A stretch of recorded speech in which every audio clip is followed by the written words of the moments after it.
Dear learners, তোমরা যারা hopeless হয়ে গেছো এবং ভাবছো যে ইংলিশটা actually English is very difficult for me, so আমি বলতে চাই actually I would like to say that English is not difficult at all. Actually English আজও কঠিন কিছু না। যদি তুমি হার্ড ওয়ার্ক করো, যদি তুমি একটু চেষ্টা করো এবং যদি তুমি এভরিডে 30 মিনিট করে চর্চা করো, তাহলে ইংলিশটা তুমি খুব দ্রুত ডেভেলপ করতে পারবে। সো ফার্স্ট অফ অল আমি তোমাদের কিছু এক্সাম্পল দিচ্ছি যে ইংলিশটা কত ইজি সেই বিষয়টা বোঝার জন্য। দেখো, আজকের এপিসোডে আমি তোমাদেরকে শুধুমাত্র এস লেটার যুক্তি করে কতগুলো নতুন ওয়ার্ড এবং অর্থ পাই সেটা বোঝাবো। অ্যাকচুয়ালি দেখো, গুড যার অর্থ হচ্ছে ভালো, এই গুডের সঙ্গে তুমি যদি এস যুক্ত করো তাহলে হয়ে যাচ্ছে গুডস, যার অর্থ হচ্ছে মালপত্র।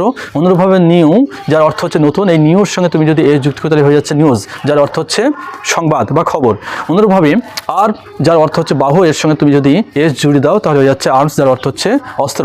অনুরূপভাবে ম্যানার যার অর্থ হচ্ছে পদ্ধতি, এর সঙ্গে তুমি যদি এস জুড়ে দাও তাহলে হয়ে যাচ্ছে ম্যানার্স, যার অর্থ আচার আচরণ। অনুরূপভাবে উড যার অর্থ হচ্ছে কাঠ, এই উডের সঙ্গে তুমি যদি এস যুক্ত করে দাও তাহলে হয়ে যাচ্ছে উডস, যার অর্থ হচ্ছে বনভূমি বা জঙ্গল। So dear